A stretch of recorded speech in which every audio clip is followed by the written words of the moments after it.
hear what they do with it. The next day they've traveled abroad, they've traveled this.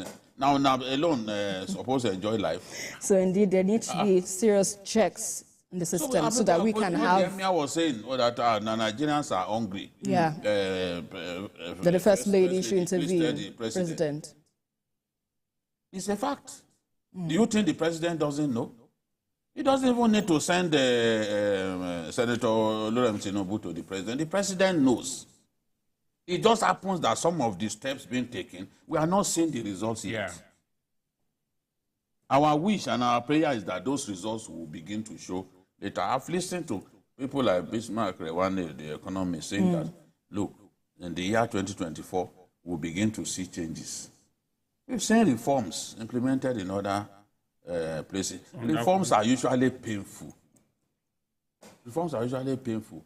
But reforms are not altogether bad. Because we expect that, okay, the dividends will come with time. It may be slow.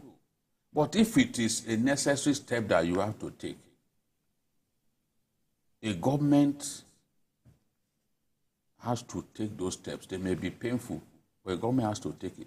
Somebody sent me a message that, please tell Tinubu to return subsidy. Even if Tinubu stands in my front today, I will not tell him to return subsidy, because I know it makes no sense. All of the people who campaigned for presidency, they all said they would remove it. So, but we understand it's a necessary, it's a needed thing to happen, but what can be done to cushion, because people are really, feeling the pangs. That is what of this we will encourage the government. I will implore President Tinubu to take further steps to cushion the effect. Part of it was this, the release of grains from the strategic grains reserve. They must do their best to monitor distribution and ensure this gets to people. People like Governor May Malabuni, people like Governor Zulum, they feel for their people. They can't watch their people suffer. But that's not how many of the governors are feeling. These same governors that can't pay minimum wage of ordinary 30,000. What if you took money from the federal government, 2 billion, to buy those palliative grains? Where are they? Our people need to ask questions. You can't just one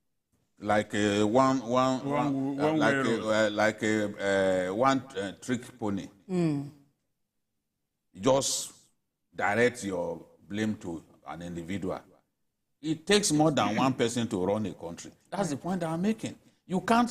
You governors got money, and people didn't see things, and you still demand in Aso Rock that you blame.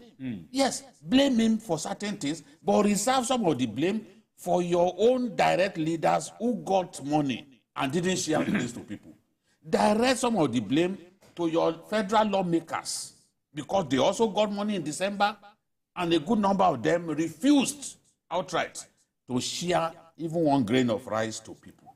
So that is the point. You talk about how can we ease the pain. How can we ease the pain when people were given money to buy grains and distribute to people? Decided not to do it. Some of the federal lawmakers converted the money to buy motorcycles, to buy hair dryer, to buy other things. That was not what they said you should buy. What kind of people are you? That was not what you were told to buy with it. I mean, so this is the thing. When we talk about government, politicians must realize it. Let them get this into their consciousness. If for any reason, out of our carelessness, we allow this republic to go down, right, it's not going to be one person's blame. No. So everyone must jump in and see how they can save the situation.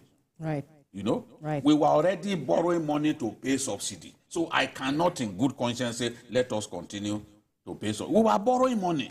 Right, let's quickly move on. Let's away from this issue now, because also still in this package that we also saw, we saw the Emir of Kano talking about the suspicion about the relocation of the Federal Airports Authority of Nigeria and some departments of the Central Bank of Nigeria from Abuja to Lagos. Now, what do you make of that suspicion, and how do you think the government can be more transparent or communicate its decisions to the people or those concerned, so it doesn't look like one person is left out or one person is being favored? You know, no matter what you say, some people have taken a position. The central bank governor has explained the Minister of Aviation has explained. And all this, the way I see it is this. In other countries, in other climes, because the capital is in Abuja or in Washington, D.C., does not mean every system must be there. For example, in the United States of America, the Center for Disease Control is in Atlanta. It's not in Washington. Their air control, whatever, is not in Washington. So everything, you take a look at what is the best way and what is the best option for this. And that is what is being done. So the president does not need to explain. Oh, that's not. It is the business of the ministers, and they have explained. And they've explained. And they've told us what it is. But my own in all this is that the president should not allow such minor issues to distract him.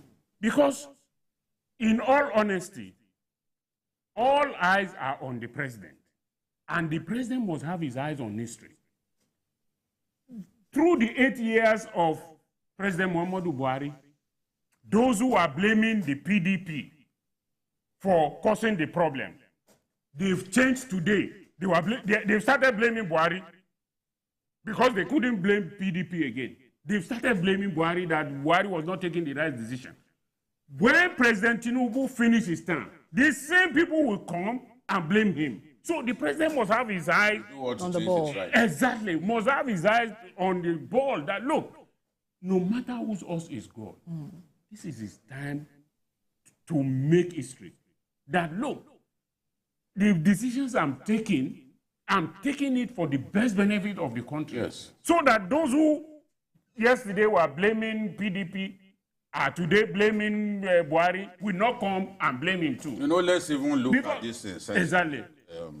I don't know what the Emir finds suspicious. There is nothing suspicious. I mean, in any case, Abuja does not belong to any part of Nigeria. It is our federal capital. Exactly. And I've said it before, northern leaders, I am a northerner. No northern leader can say it's more northern than me. I will not agree. Because I was born there. The same with me. From the same area. Although, I'm from Kogi State. Kogi State is part of the north. It's kind of, yes. Well located in the north. You are not more northern than me. If you say that, I will argue with you. You know, I was born in Zaria, Usasa General Hospital. That was where they gave back to me, in Zaria. So don't tell me that you are more northern. The north does not own Abuja. At all. Nigeria owns Abuja. Abuja.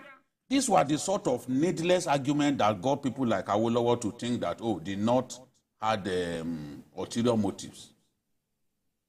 But many Southerners supported the idea. Today we have Abuja. Exactly. Today we have Abuja. Who are the people who championed the... Sanusi is a northerner. Exactly. He had even become an emir like this emir. Exactly. Emir of Kano before him. Sanusi never said this thing was suspicious. In fact, he said something that some of the people complaining is because their children are working in Central Park. You know, these big people, they don't allow their children to follow the right process. They use their big manism to put their children them there. Now, if you want to transfer people, they can't be happy. Exactly. Let me give an example. There is a department of the CBN that monitors what's going on in the stock market.